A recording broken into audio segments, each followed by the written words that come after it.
We'll start with the next topic. What is an atom? Okay. Now, have you ever observed a mason building walls? Okay, these walls, a room, and then the collection of rooms form a building. Okay, so what is the building block of this whole huge building? Okay, so we have learned in the lower class they are bricks. Okay, similarly, what is the building block of ant hill? The small grain of sand. Similarly, building blocks of all matters are atoms. So all matter, the smallest block of a matter will be atom. Okay, so what is the size of the atom, how big the atoms are? Okay, now these atoms are very small, they are smaller than anything we can imagine or compare with. Okay, now if you take millions of atoms and if you stack them one above the other, then the layer will be barely thick as a sheet of the paper. So if you see this paper, okay, the thickness of this paper, this thickness, okay, if you put 1 million atoms one above the other, you will have this thickness of the paper. Okay, this much. Now the radius of the atom is measured in nanometers. Now what is nanometer? For that we'll just have the measurements here. 1 meter is equal to 10 raised to 9 nanometer, or you can tell 1 nanometer is 10 raised to minus 9 meter. For that we'll just quickly have a recap of what we have learned in lower class, that suppose 1 meter is equal to 100 centimeter. So 1 centimeter will be 1 upon 100 meter, that is 10 raised to minus 2 meter. Okay, this is 1 centimeter we are talking about. So 1 centimeter will be hardly this much, this much. Okay, now 1 centimeter is equal to 10 raised to minus 2 meters. Now 1 nanometer is equal to 10 raised to minus 9 meter.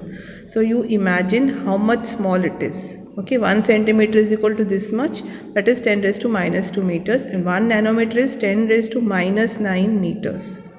Okay, for that just quickly we'll have this examples given in your textbook. So 10 raised to minus 1 size is the radius of apple, 10 raised to minus 3 is the radius of ant, and 10 raised to minus 4 is radius of a grain.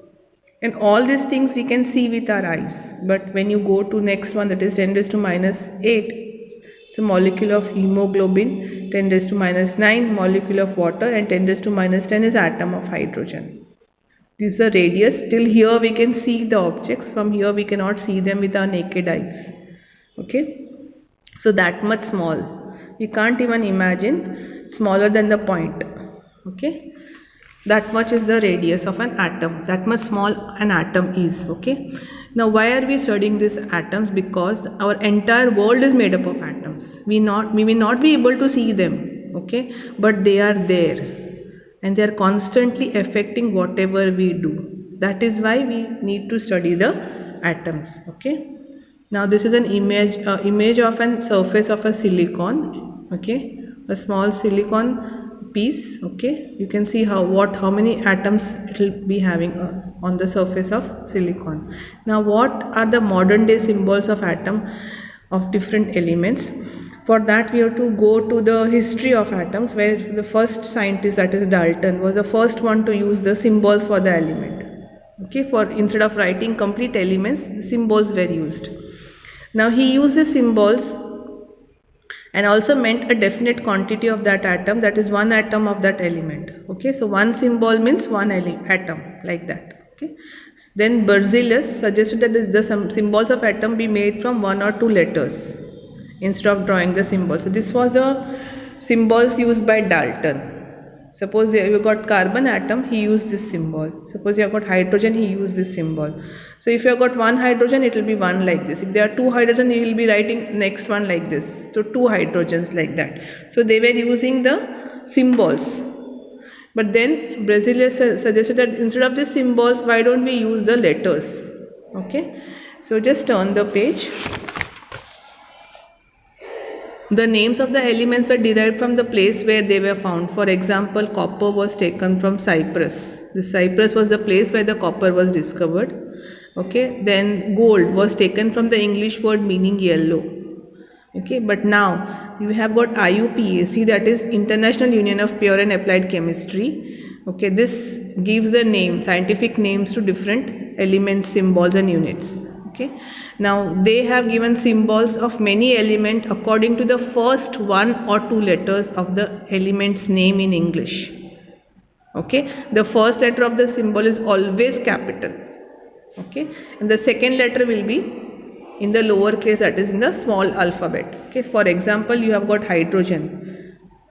The first letter of hydrogen H, so it is given as H. For example, aluminium, you have got A and the next letter is L. Now this L is in the lower case, that is a smaller letter. It is not AL, capital L here. Similarly, cobalt, we have got C capital and next letter O is small. You cannot write it as CO. So if you are using one letter, it will be always capital, but if you are using two letters, the first will be capital and the next one will be small. Okay, suppose you have got sodium, then you have got N capital and A will be small. You cannot write it as NA. This is not. This is correct. Okay. Now the second thing is that symbols of certain elements are formed from the first letter of the name and the letter appearing in the letter, like what I explained just now. For chlorine it is Cl, zinc it is Zn, like that.